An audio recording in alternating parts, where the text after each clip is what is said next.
6 जून को लापता बेलापुर गांव की 30 वर्षीय महिला की हत्या के मामले में सिल डाकघर पुलिस स्टेशन ने दाई घर में एक मंदिर के 3 साधुओं को गिरफ्तार किया है। मृतक महिला की पहचान बेलापुर की रहने वाली अक्षता मात्रे के रूप में हुई है। वह अपने पति से झगड़े के बाद घर छोड़कर चली गई थी।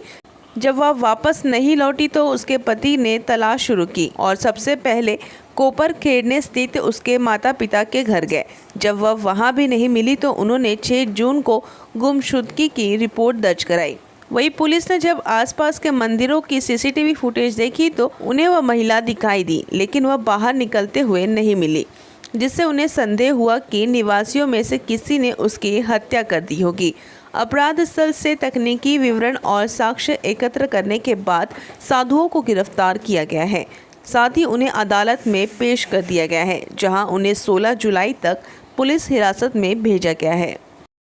10:30 दरम्यान तिथं आलेली आम्हाला लक्षात आलं आणि दिवसभर ती तिथंच उभं होती। त्यानंतर ती काही खाली आलेली नाही। त्यामुळे त्या मंदिरामध्ये जे लोक काम करतात त्यांच्यावर संशय बळावला। आमच्या डीबीच्या टीमनी त्यांना ताब्यात घेतलं आणि इंट्रोगेट केल्यानंतर त्यांनी गुन्हा कबूल केलेला आहे। तर याच्यामध्ये 3 आरोपी निष्पन्न झालेले आहेत आणि त्यांना आम्ही ताब्यात घेतलेलं आहे।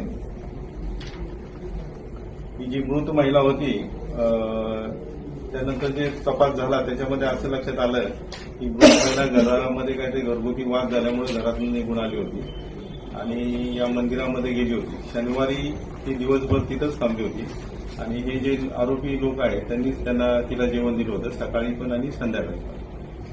रविवारी रात्री 12-1च्या दरम्यान त्यांनी तिला चहा दिला आणि चहामध्ये तिला गुंगीचं औषध टाकलं। गुंगीचं औषध म्हणजे भांगेचं औषध दिलं आणि त्याच्यानंतर मग तिच्यावर त्यांनी आळीपाळीनी तिच्याबरोबर संभोग केलेला आहे आणि त्यानंतर ज्यावेळेस ती शुद्धीत आली त्यावेळेस ते काय झालं त्यावेळेस कळालं, त्यावेळेस त्यांनी मोठा प्रतिकार केला आणि त्यावेळेस त्यांनी तिला गळा आवरून आणि डोक्यात दगड मारून मारलेला आहे। तसंच लाथाबुक्याही तिला मारला। साधारण 4 ते 5च्या दरम्यान ही घटना घडली रविवारी पहाटे।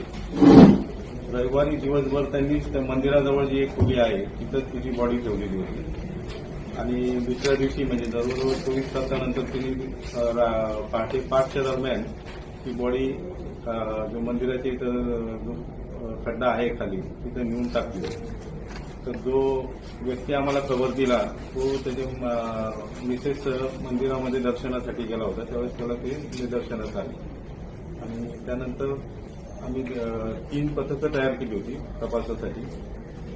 मलिक साहेबांचं एक पथक होतं, संकेत शिंदे आणि महेश काळे यांच्या आधिपत्याखाली 3 पथकं करून तपास केला। तपासात पहिल्यांदा आम्ही त्या बॉडीची ओळख पटवली आणि त्याच्यानंतर इंट्रोगेशन करून तांत्रिक पुरावे गोळा करून 3 आरोपी ताब्यात घेतले नाही। आरोपींनी गुन्ह्याची कबुली दिली।